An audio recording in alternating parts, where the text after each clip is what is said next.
भंडारा में बिजली विभाग के समक्ष महाराष्ट्र बिजली कामगार महासंघ की ओर से एक द्वार सभा का आयोजन किया गया।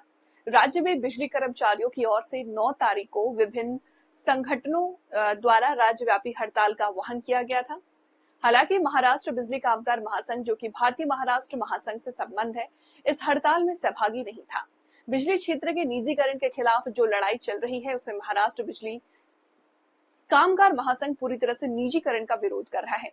इस विरोध के तहत उन्होंने सड़क पर उतरकर राज्य सरकार के खिलाफ आक्रोश व्यक्त किया। मी सुशील अरुण शिंदे, प्रादेशिक सचिव महाराष्ट्र वीज कामगार महासंघ। मागे 9 तारखेला जे इतर संघटनांनी राज्यव्यापी संप पुकारलेला होता, त्यामध्ये महाराष्ट्र वीज कामगार महासंघ म्हणजे भारतीय मजदूर संघाला संलग्न असलेला हा महाराष्ट्र वीज कामगार महासंघ या संपामध्ये सहभागी नव्हता। हा जो संप त्यांनी राजकीय संप म्हणून पुकारलेला होता।